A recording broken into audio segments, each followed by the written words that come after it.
Bonjour à tous, bonjour à tous nos amis de la passerelle, bonjour à toutes les personnes qui nous suivent sur notre chaîne YouTube. On est très heureux encore ce matin d'être avec vous pour louer, pour adorer, pour nous tenir dans la présence de Dieu. Et sans plus tarder, on va rentrer dans ce chant qui dit plus esclave de la peur.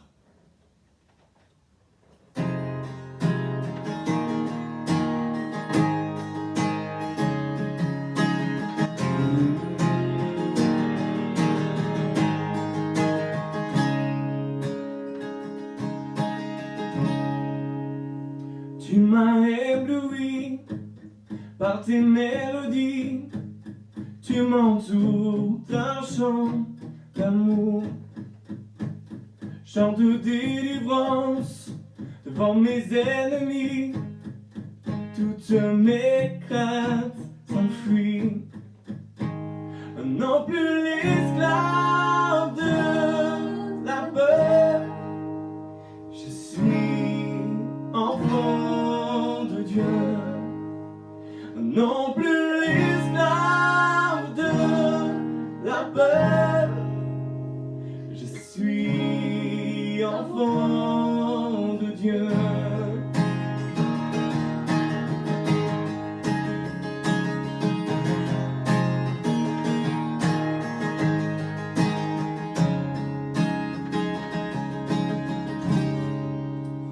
Avant ma naissance, tu m'avais choisi, appelé par mon nom. Tu m'as adopté, je suis de ta famille, ton sang coule dans mes veines. Non plus l'esclave de la peur, je suis enfant de Dieu. Non plus l'esclave de la peur, je suis enfant de Dieu. Dis-le. Non plus l'esclave de la peur, je suis enfant de Dieu. Non plus l'esclave de la peur, je suis enfant de Dieu.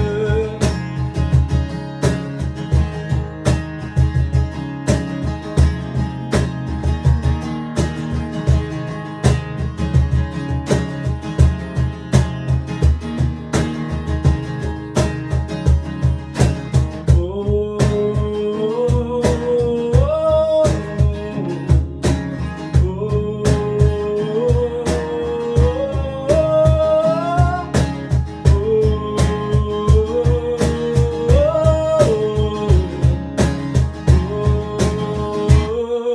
oh, tu prends la mer, je peux la traverser. Mon cœur se noie dans ton amour. Tu m'as sauvé, alors je peux chanter. Je suis enfant de Dieu. Déclare-le, tu prends la mer. Tu prends la mer et je peux la traverser. Mes cœurs se noient dans ton amour. Tu m'as sauvé, alors je peux chanter. Je suis enfant de Dieu. Je suis enfant de Dieu. Je suis enfant de Dieu.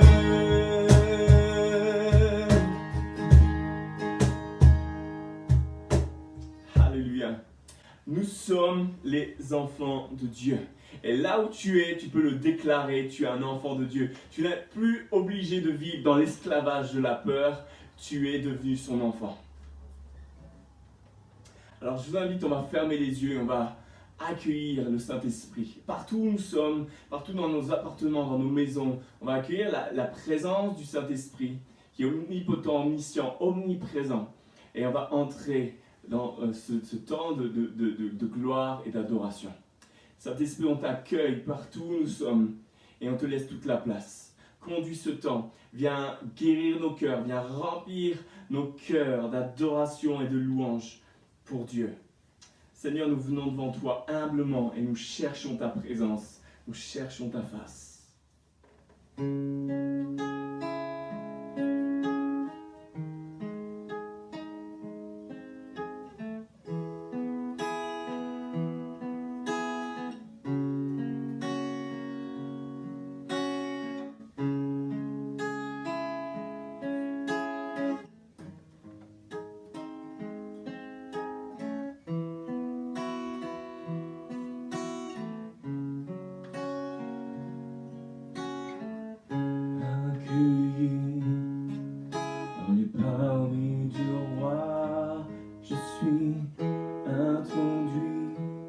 Dans ta présence, je suis là, sur le lieu de ta grâce. Pourtant, je m'avance avec révérence. Qui au ciel et comparable à toi, et qui sur la terre est ton tu es élevé, bien au-dessus de tout. Je veux m'incliner pour t'exalter.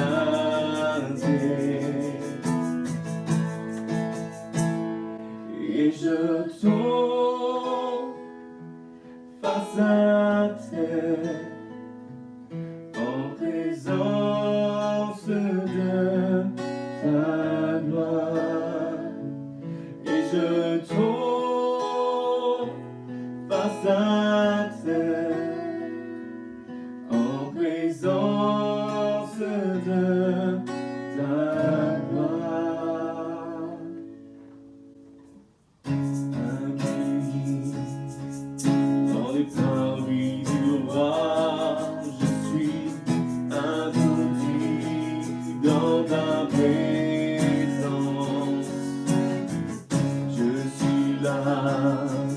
Sur le lieu de ta grâce, pourtant je m'avance avec révérence. Qui au ciel est comparable à toi, et qui sur la terre est ton égal. Tu es élevé, bien au-dessus de tout. Je veux m'incliner pour t'exalter.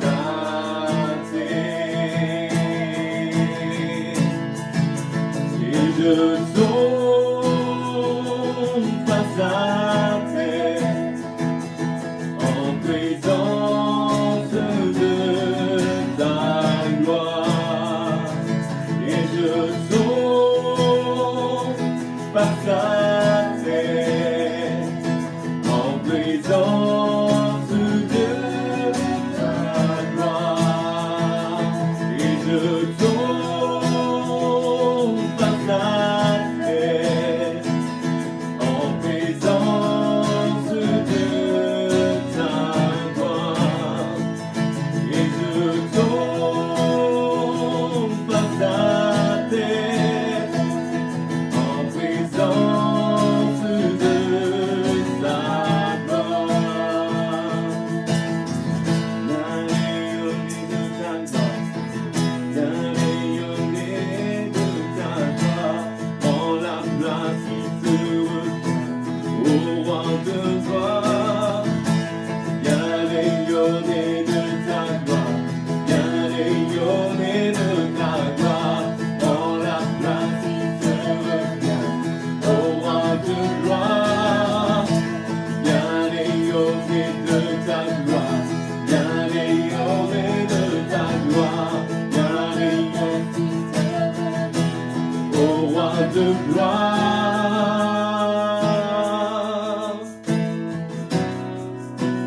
au roi de gloire, au roi de gloire. Prends la place qui te revient. Prends la place qui te revient dans nos vies, Seigneur. Viens régner sur nous, sur notre volonté. Viens régner, au roi des rois.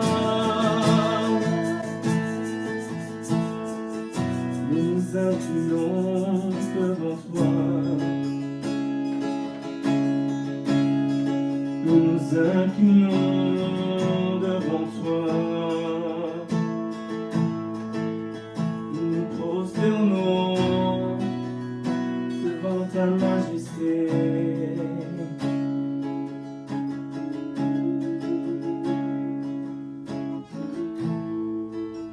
Juste pendant ce temps, incline-toi, prosterne-toi devant le roi des rois, devant sa présence, devant sa sainteté. Tu es le roi des rois, Seigneur. Nous nous prosternons devant toi. Alléluia. Oh, prends la place, prends la place, prends la place.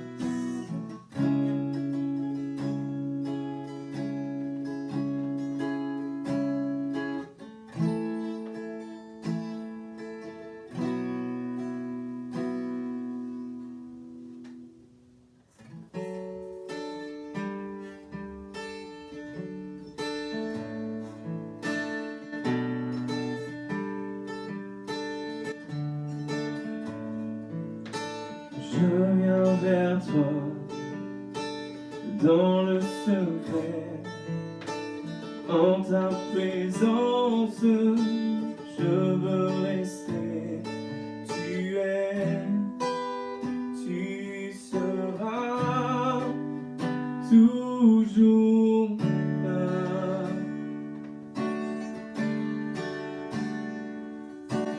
Sous ton toit, près de ton cœur, je veux entendre ta voix, Seigneur.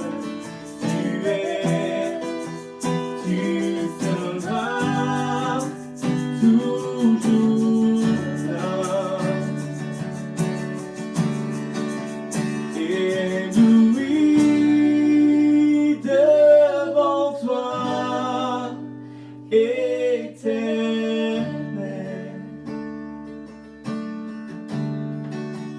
Ébloui par l'amour de ton ciel. Je suis là à tes pieds. Je viens t'adorer. Je désire habiter près de toi.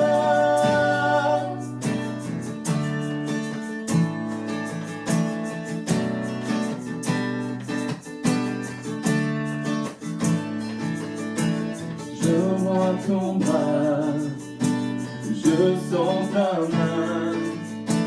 Tu me protèges, tu me soutiens. Tu seras toujours là.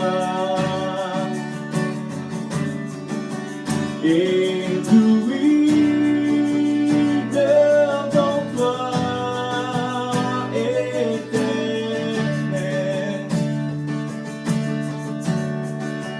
Ébahi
ébahi par l'amour de ton ciel. Je suis là à tes pieds, je viens t'adorer, je désire habiter près de toi.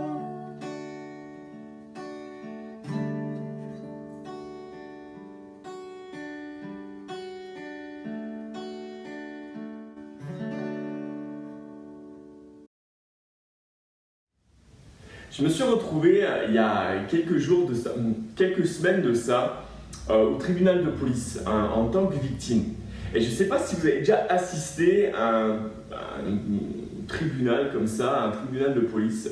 En fait, il y a plusieurs personnes qui interviennent pour partager leur plaidoirie. Et en fait, juste avant que je passe, il y a un monsieur qui vient pour une affaire où il s'est battu avec quelqu'un, il est artisan et il s'est battu avec un autre artisan. Et moi, sincèrement, quand je l'écoutais, je me suis dit, oh, pauvre gars, franchement, il s'est fait avoir comme un bleu. Voilà, j'étais rempli de compassion pour lui et j'étais persuadé que c'était quelqu'un d'honnête. Puis est arrivé le temps où le juge a parlé et là il a commencé à énumérer tout le casier de cet homme. Inceste, attouchement sexuel, meurtre, 15 ans en prison. Et là, alors que moi visuellement quand je l'écoutais, je lui donnais vraiment tout mon crédit. En fait, je m'étais fait complètement dupé. J'aurais pu l'inviter à la maison à manger avec mes enfants et j'ai été complètement dupé. Aujourd'hui, nous sommes la génération Facebook, la génération Instagram, la génération Twitter, Photoshop. On a été les premières personnes à assister aux selfies. Nous baignons dans un monde où l'objectif principal c'est de montrer combien ma vie elle est cool, combien ma vie elle est fun, combien je suis intelligent, je suis beau. Et le plus important dans tout ça, c'est que tout le monde le suive. C'est ça le plus important, c'est que j'ai un maximum de followers pour commenter ma super vie. La société, elle nous a appris à montrer nos vies, mais à travers un filtre Instagrammé. On est en train de préparer nos cartons, on va bientôt déménager. Et pour louer la maison, ma femme a pris quelques photos de la maison. Et du coup, elle s'est mise dans le salon et elle a pris la photo. Et alors, il y avait une sacrée différence entre la photo que vous voyez sur Le Bon Coin et en fait la réalité totale de notre salon à ce moment-là. Vous voyez, parce que quand on a 4 enfants, eh bien c'est difficile de rien avoir au sol. Et miraculeusement, avec cette photo, on avait l'impression que là, le salon était nickel. Le risque, lorsqu'on essaye de duper, lorsqu'on essaye de paraître, lorsqu'on n'est pas la même personne dans le secret que dans le public, c'est d'avoir une vie sans consistance et de passer à côté du sens réel de notre vie.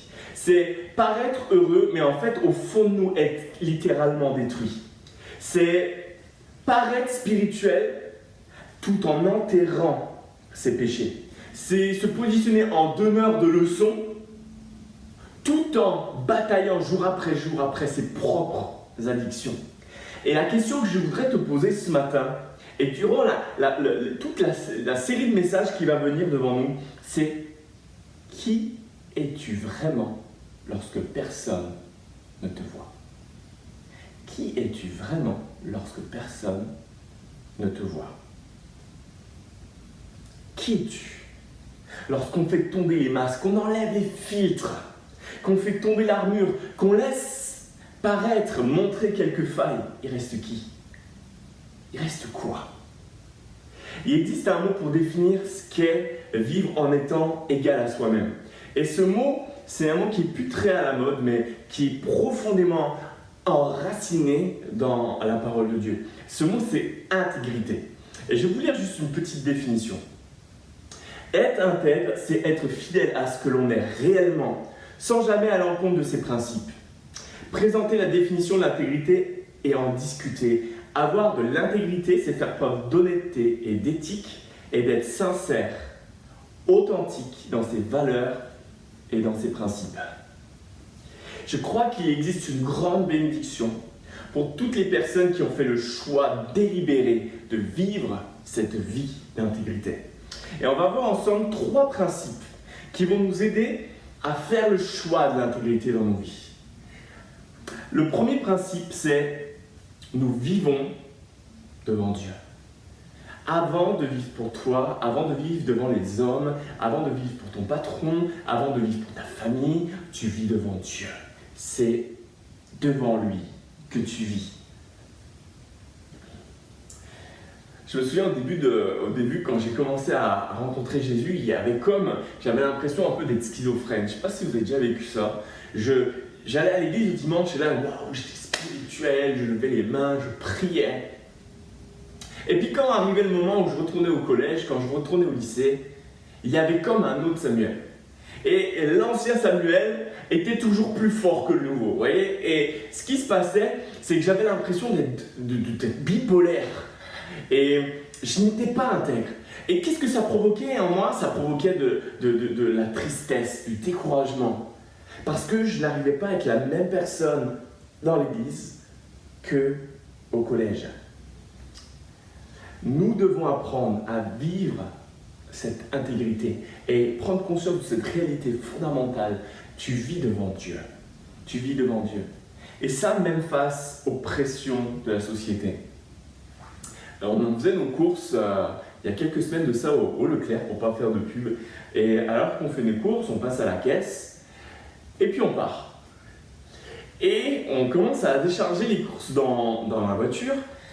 Et là, on voit qu'en fait, en dessous de nos sachets, il y avait 2 paquets de Boudou. Alors, un Boudou, pour ceux qui ne savent pas, c'est des Mr Freeze.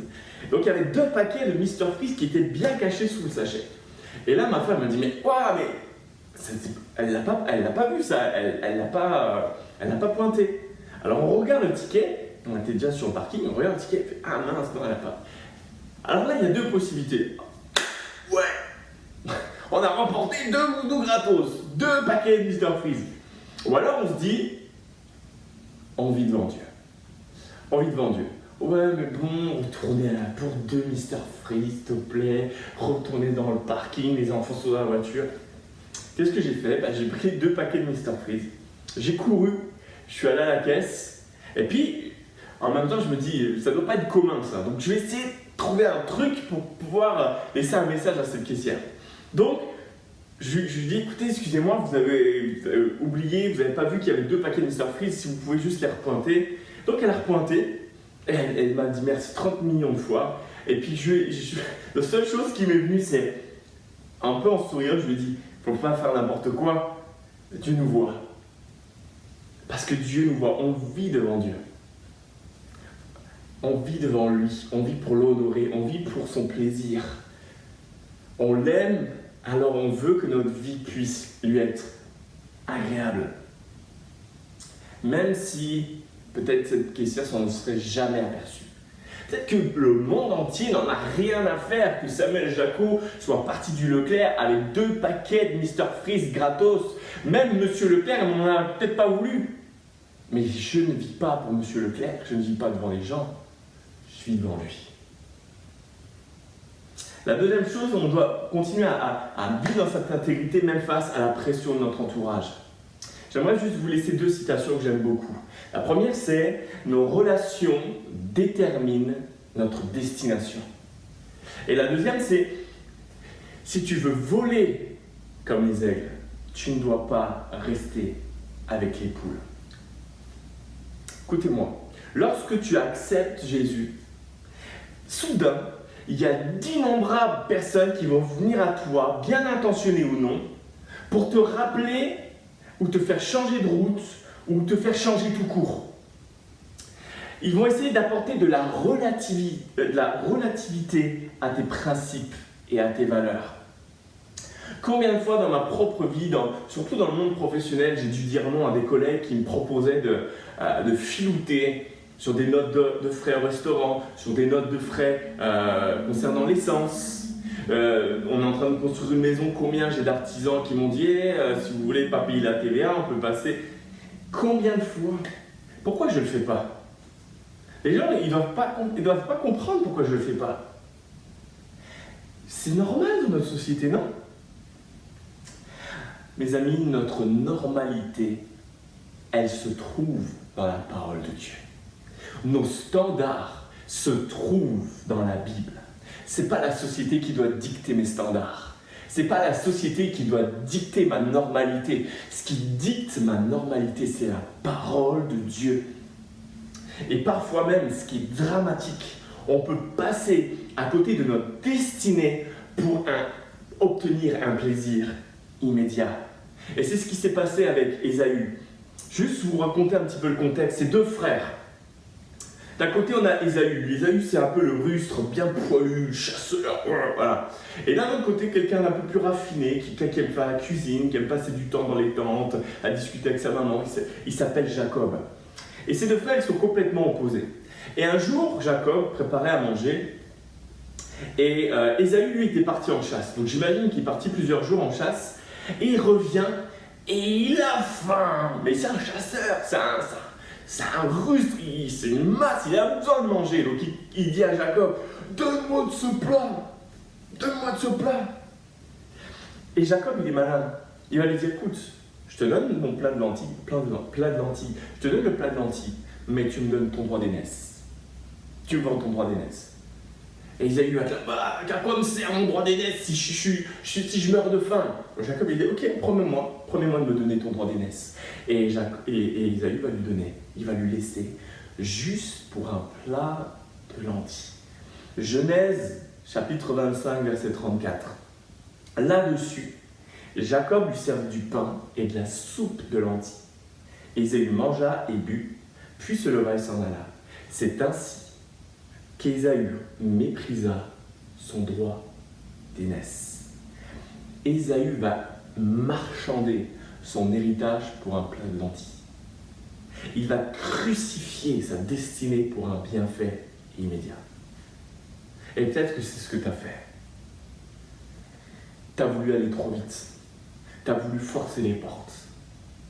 Tu es tombé dans le panneau. Il y a quelque chose qui t'attirait. Tu t'es dit c'est bien, je ne peux pas attendre. Et aujourd'hui, tu as comme l'impression que tout s'est écroulé.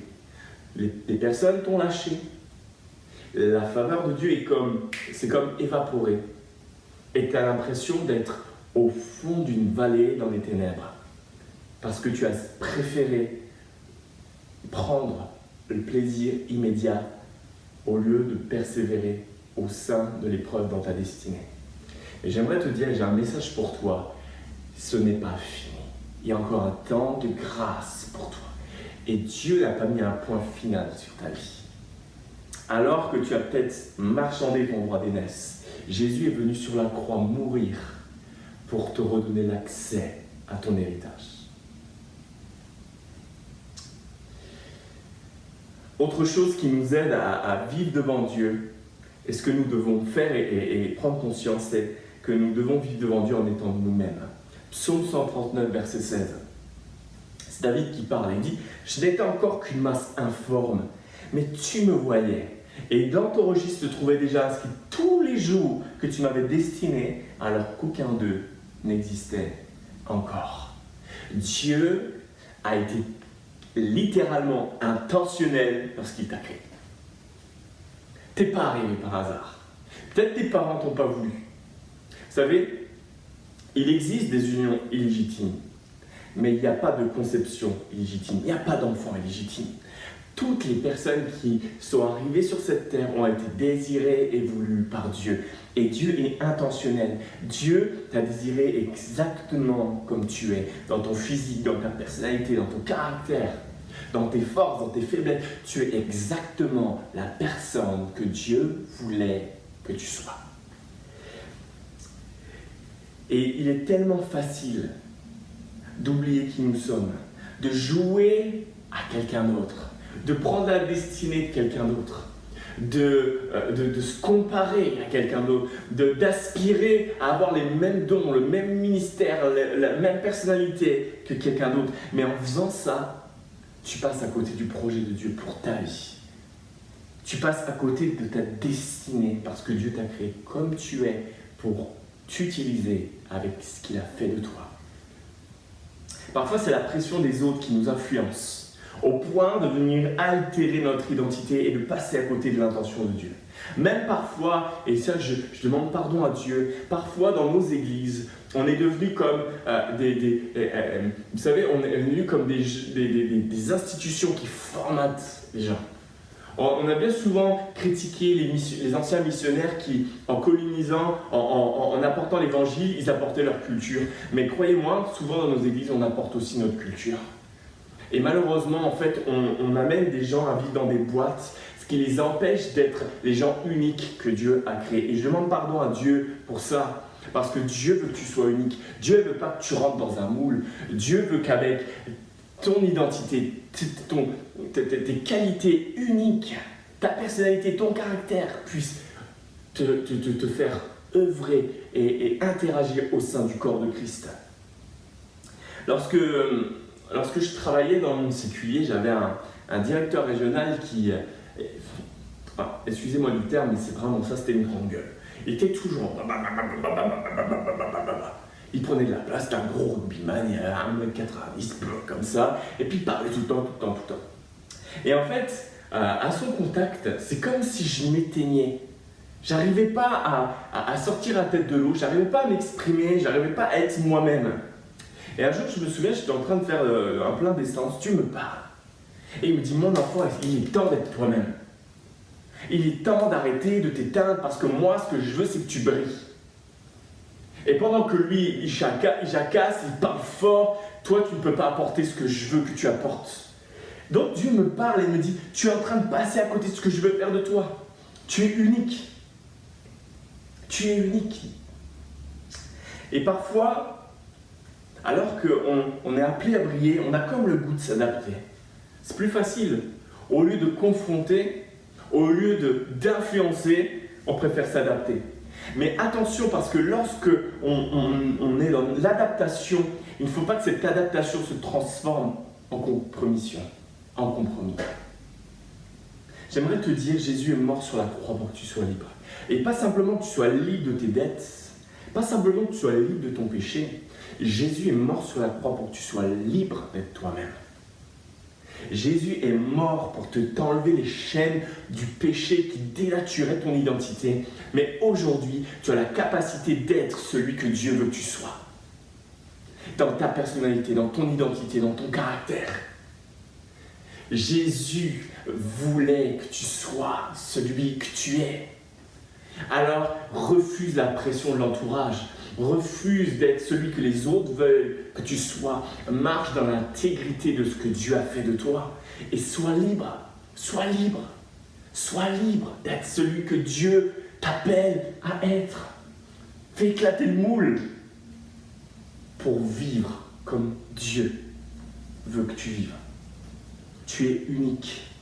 Alors assume la création que tu représentes et entre dans le projet que Dieu a prévu d'avance pour toi. J'aime beaucoup cette citation d'Oscar Wilde qui dit « Soyez vous-même, les autres sont déjà pris. » Et c'est tellement vrai, et c'est ce que Dieu attend de nous. Le deuxième point, si on veut apprendre à marcher dans l'intégrité, c'est d'entretenir et de garder un cœur humble. Garder un cœur humble. C'est primordial. D'avoir ce profond sentiment intérieur de qui nous sommes en Dieu, de ce que nous lui devons, de tout ce qu'il nous a acquis, tout ce qu'il nous a donné, tout ce dont nous avons été revêtus. 1 Corinthiens 10, verset 12. C'est pourquoi, si quelqu'un se croit debout, qu'il prenne garde de ne pas tomber. Mes amis, c'est tellement facile. C'est tellement facile de se croire arrivé. De dire ça y est, je suis assez compétent, j'ai assez d'expérience, je maîtrise. N'oublions pas que lorsqu'on est debout, nous avons encore la possibilité de tomber.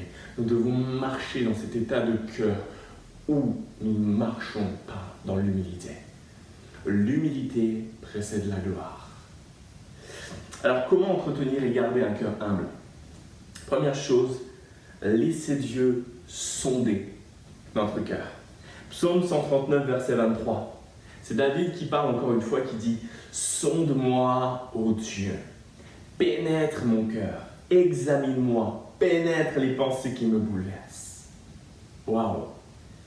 David avait compris et se positionnait dans l'humilité. L'humilité, c'est pas dire « Ah, je suis nul, je suis nul, je suis nul. Je suis un bon à rien, je suis une poussière. » C'est pas ça l'humilité. L'humilité, c'est reconnaître une autorité supérieure sur nous.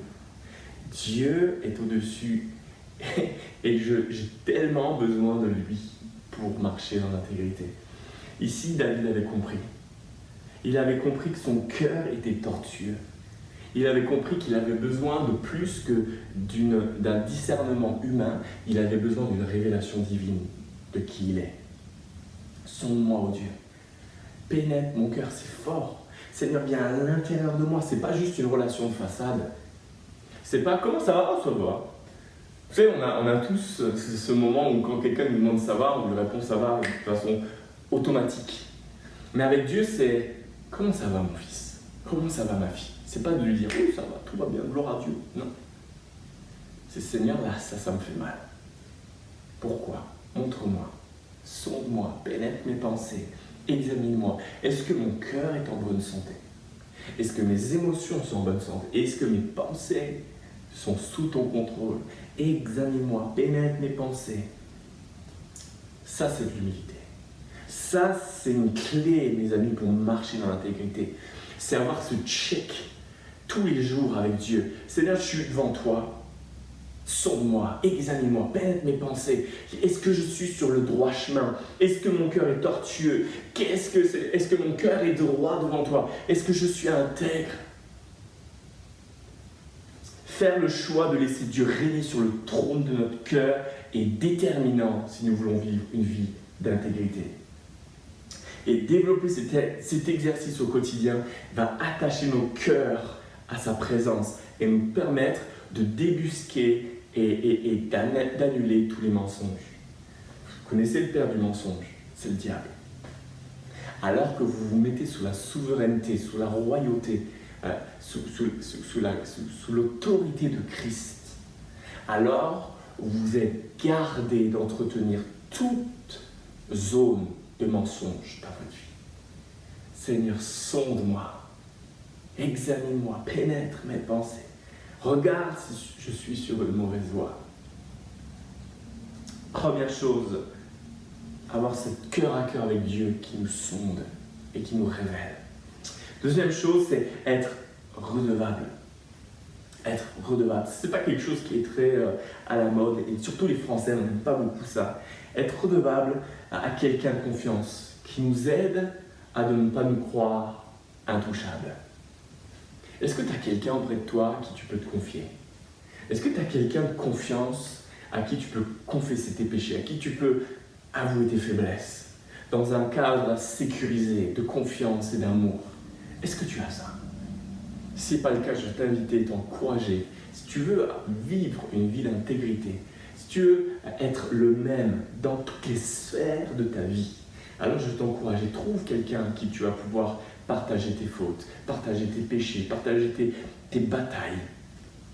Et dans ce climat-là, ça va te donner des clés pour marcher dans l'intégrité.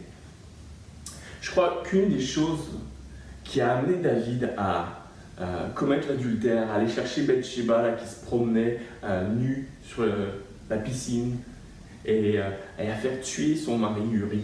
Je crois qu'une des choses qui a amené David à faire tout ça, c'est qu'au fond de lui, il devait se dire « Je suis intouchable, je suis le roi, qu'est-ce qui peut m'arriver ?» David n'était redevable à personne. Il avait le pouvoir et l'autorité, le droit de mort ou de vie sur tout le monde. C'était le roi. Et en tant que roi, il n'avait pas mis en place de système de redevabilité. À aucun moment, il s'est dit, si je fais ça, il y a tel colonel, tel gouverneur qui pourra me dire quelque chose et à qui je devrais rendre des comptes. Non.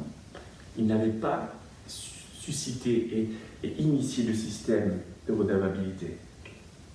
Si je vous demandais, si on était là autour d'un café et que je vous posais la question, est-ce que tu serais capable de braquer une banque? Je suis quasiment sûr que la réponse que j'aurais en majorité, j'espère en tout cas, c'est que vous me répondriez « Non, je ne suis pas capable. Non, franchement, ça ne me tente pas de braquer une banque. » Ok. Et maintenant, si je vous dis que si demain vous allez braquer une banque, que dans cette banque il y a quelques millions d'euros, et que je vous garantis que vous ne vous ferez pas choper et que personne ne le saura, qu'est-ce que vous ferez? Qu'allez-vous faire? Là, je pense que j'ai pas la même réponse. Pourquoi? C'est pas en réalité qu'on ne se sent pas capable de braquer une banque. C'est que, en fait, on doit être redevable à notre pays, à nos autorités, et que si on est chopé, on va en prison. C'est ça qui fait que demain, il n'y a pas 36 millions de personnes qui vont se mettre à braquer les banques. C'est pas que les gens ne veulent pas braquer une banque, c'est qu'en fait, ils ont la crainte d'être redevables au gouvernement et de terminer en prison. Et la redevabilité, elle nous protège de la chute. Lorsque tu fais face à une addiction et que tu es redevable à quelqu'un, par exemple, je sais pas, peut-être tu vas arrêter de l'alcool ou la cigarette par exemple, et tu discutes avec un ami, un ami à toi, puis tu lui dis voilà, j'ai du mal avec ça, mais j'arrête. Et bien dès que tu vas avoir des moments de faiblesse, tu t'engages à l'appeler. Et qu'est-ce qui va se passer? Tu sais que tu es redevable. Tu sais que tu as quelqu'un qui est derrière là pour t'aider et te porter. Et tu ne seras pas juste seul à batailler dans tes ténèbres. Un verset puissant se trouve dans Jacques, chapitre 5, verset 16. Et il nous dit « Confessez vos péchés les uns aux autres et priez les uns pour les autres, afin que vous soyez guéris. Quand un juste prie, sa prière a une grande efficacité. » Nous, en tant qu'évangéliques, on a un peu, allez, on va dire les choses, on a un peu laissé tomber ce passage parce que, en tant qu'évangélique, eh ben, on parle à Dieu, quoi. On confesse nos péchés à Dieu. On ne confesse pas nos péchés à un prêtre, à un curé. Nous, on est des évangéliques, on confesse nos péchés à Dieu, on a un libre accès, alors on confesse à Dieu. Sauf que là, on voit une notion de puissance dans la confession. Il y a une puissance à vivre et à amener ses luttes et ses erreurs à la lumière. Tu veux que les œuvres infructueuses du péché soient déracinées et détruites, mets en lumière. Le diable travaille dans les ténèbres. Et on voit ici dans ce texte qu'il y a une guérison dans la confession et dans l'authenticité. Alors que tu vas confesser ton péché, alors que tu vas l'amener en lumière, Dieu va pouvoir amener sa lumière et sa guérison. Et ici, le mot guéri, c'est le mot grec iaomai, qui veut dire soigner, guérir, raffermir, consolider. Soigner, alors que tu vas faire le choix d'apporter ce qui te fait mal, ton péché, tes luttes, tes batailles. Alors que tu vas choisir de les sortir du monde des ténèbres, des zones des ténèbres, la lumière de Christ va venir pour apporter guérison, consolation, raffermissement et consolidation. Et dernier point, c'est affronter la réalité. Affronter la réalité, ça nous demande une position de maturité dans notre caractère. C'est je sais qui je suis. Je connais mes forces, je connais mes faiblesses. Je sais faire la part des choses entre mes erreurs et les erreurs des autres. Et j'accepte mes propres responsabilités. J'accepte de ne pas me cacher derrière une position de victime. Quoi qu'il se passe, lorsqu'on se met en position de victime, on a l'impression que tout vient toujours de l'extérieur. Et on le voit dans la Bible, et ça commence très très tôt. Ça commence peut-être à la 3e page de la Bible. Ça se trouve dans Genèse 3, verset 12. Adam répondit, « La femme que tu as placée auprès de moi, c'est elle qui m'en a donné, et j'en ai mangé. » Adam, ici, il se positionne en tant que victime. Comme si Ève attendait Adam avec un fusil à pompe, comme ça, elle menaçait « mange du fruit ». Non, Adam a pris ses propres responsabilités et il va manger de ce fruit. Et la victimisation nous conduira toujours dans le désert jusqu'à nous faire mourir seuls. Jusqu'à nous faire mourir seuls. Tu veux entrer dans une nouveauté de vie, tu vas devoir accepter de ne plus vivre en tant que position de victime. Deuxième chose, ne pas vivre dans un déni des réalités. C'est plus facile de s'inventer un mensonge que d'affronter la réalité d'une situation. Et l'intégrité, c'est aussi ça. C'est connaître son jeu et ne pas bluffer. Ne pas vivre dans ces dénis de réalité. Il y a des gens, alors que je vous parle, ils ont préféré, il y a des choses qui ont été tellement lourdes sur votre vie, des histoires, des trahisons, des choses que vous avez faites, qui vous hantent et qui sont tellement lourdes dans votre vie, que vous avez préféré ouvrir l'armoire et les enfermer, pour ne faire et vivre comme si elles n'existaient pas. Mais j'aimerais vous dire que si vous voulez vivre vraiment votre vie à votre plein potentiel, dans l'épanouissement, il va falloir dire Seigneur, sonde mon cœur et connais mes pensées. Pénètre devant mes pensées. Tu vois, je veux réouvrir l'armoire. Je veux te laisser prendre ces choses pour y apporter ma lumière et ma guérison. Voilà ce que Dieu veut faire.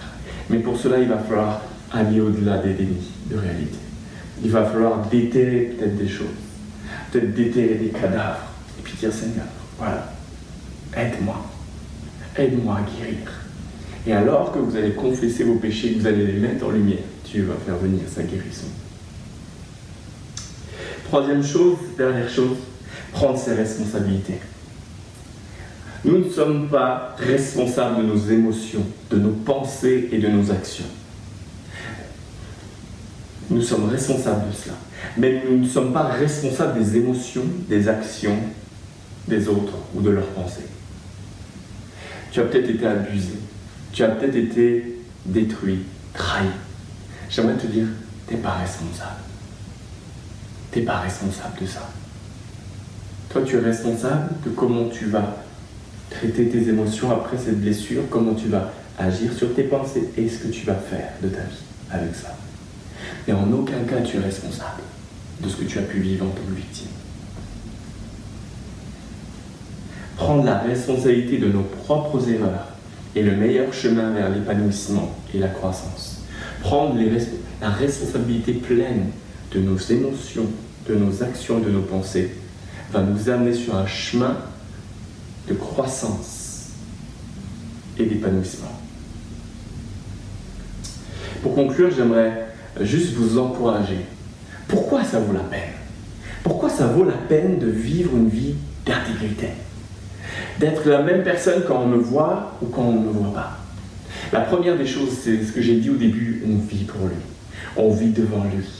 Et alors qu'on va manifester notre intégrité, alors qu'on va être fidèle dans les petites choses, alors qu'on est au Leclerc et qu'on rapporte les Mr. Freeze qui n'ont pas été pointés, Dieu est rempli de plaisir et de joie. Il est notre plus grand supporter. Alors qu'il nous regarde, il nous applaudit. Il dit, ça c'est mon fils, ça c'est ma fille. Alors qu'à travers notre vie d'intégrité, on lui montre qu'on l'aime. Mes amis, il n'y a rien de plus beau que ça. Alors qu'on se présentera devant lui au ciel et qu'il nous accueillera en disant, tu as été fidèle. Je t'ai vu dans telle et telle situation. Tu as préféré souffrir que d'accepter le plaisir immédiat et la libération immédiate. Il n'y a pas de plus belle récompense que de ressentir le plaisir et le bonheur du Père sur nous, les yeux du Père sur nous qui marchons dans l'intégrité. Et la deuxième chose, c'est une promesse que Dieu nous donne, de nous confier de plus grandes choses. Matthieu 25, verset 23 nous dit « Très bien, lui dit son maître, tu es un bon serviteur en qui on peut avoir confiance. Tu Je t'ai montré fidèle en peu de choses. C'est pourquoi je t'en confierai de plus grandes. Et viens partager la joie de ton maître. Alors que tu vas être fidèle, alors que tu vas marcher dans l'intégrité, alors que dans les petites choses, tu vas obéir à Dieu, tu vas vouloir lui faire plaisir. Dieu te dit, tu as été fidèle dans les petites choses, je t'en confierai des plus grandes. Quelle promesse pour nous, quel encouragement. Ça vaut tellement la peine d'être celui que Dieu veut que nous soyons et de marcher dans cette vie d'intégrité. Alors pour terminer, j'aimerais juste prier pour deux types de personnes. La première, j'aimerais qu'on puisse prier que le Saint-Esprit sonde nos cœurs. Peut-être s'il y a des zones d'ombre dans nos vies qui ont besoin d'être apportées et d'être mis en lumière, que le Saint-Esprit puisse nous éclairer. Et je voudrais aussi prier pour les personnes qui ont du mal à être eux-mêmes, qui ont du mal à vivre leur vie dans toute la substance à laquelle ils sont appelés. Prions ensemble. Seigneur, je te demande, Saint-Esprit, maintenant de sonder nos cœurs, de nous montrer, de mettre en lumière les choses qui ont besoin de sortir de cette armoire. Seigneur, je te demande de poser ta main. Et alors que peut-être ce sont des choses lourdes à sortir, lourdes à apporter, je te demande de soutenir afin que ta lumière puisse venir sur ces ténèbres et apporter la guérison et la restauration. Merci Seigneur de poser ta main maintenant, d'y apporter tout ton amour et ta grâce. Et je te prie Seigneur aussi pour toutes les personnes qui ont du mal à vivre en étant eux-mêmes, qui sont tellement influencés par l'environnement dans lequel ils sont. Je te prie que tous les jougs qui ont été posés, toutes les influences qui ne sont pas de toi, qui ont été amenées dans leur vie, Seigneur, je te prie qu'ils puissent maintenant entrer pleinement dans la vie à laquelle tu les appelles, qu'ils puissent péter les moules dans lesquels on a voulu les mettre et être celui et celle que tu veux qu'ils soient. Seigneur, je te le demande au nom de Jésus, que ces jougs qui ont été posés sur leur vie soient brisés maintenant au nom de Jésus. Amen. Et si ce message vous a interpellé, si vous n'avez pas de réelle relation avec Jésus, si vous ne connaissez rien de Jésus, que vous voulez expérimenter cette réalité quotidienne, je vais vous inviter juste à faire une prière avec moi. Vous pouvez juste répéter après moi cette prière. Jésus, je veux apprendre à te connaître plus.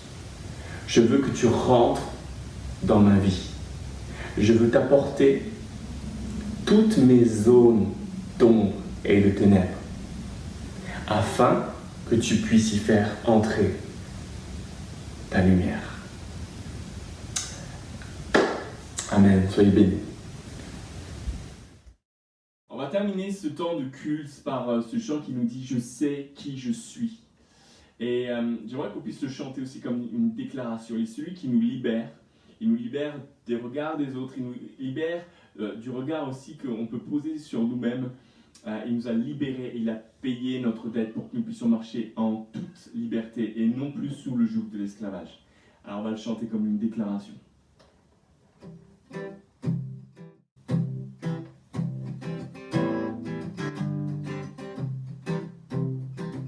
Qui suis-je pour que le roi des cieux ouvre ses bras? Perdu mais trouvé par sa grâce, son amour pour moi, son amour pour moi. Qui suis-je? Qui suis-je pour que le roi des cieux ouvre ses bras? Perdu mais trouvé par sa grâce, son amour pour moi, son amour pour moi. Il m'a libéré, ma dette est payée. Je suis enfant de Dieu, je suis à lui. Et dans sa maison, j'ai trouvé ma place. Je suis enfant de Dieu, je suis à lui. Il m'a racheté à la croix grâce à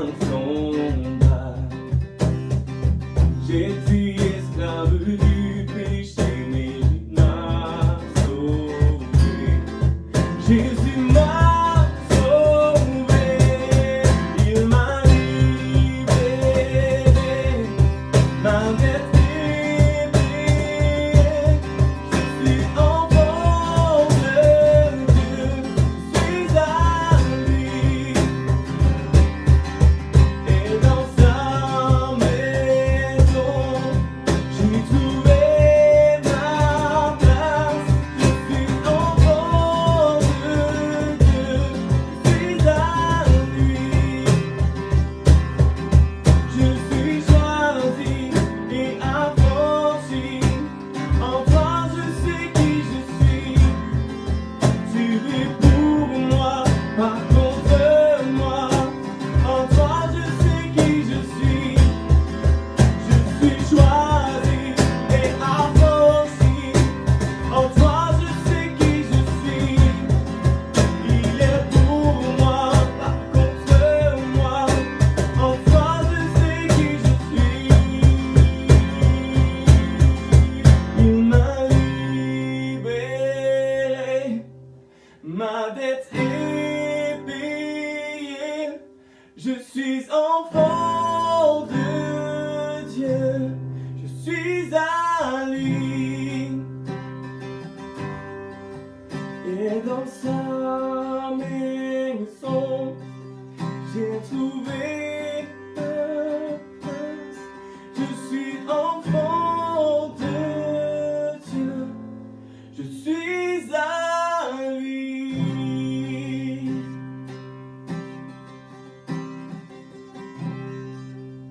Amen. Il nous a libérés, il nous a délivrés, il a payé notre dette. Et je vous souhaite une bonne semaine, soyez encore bénis. Et on vous dit à très bientôt. Ciao, ciao.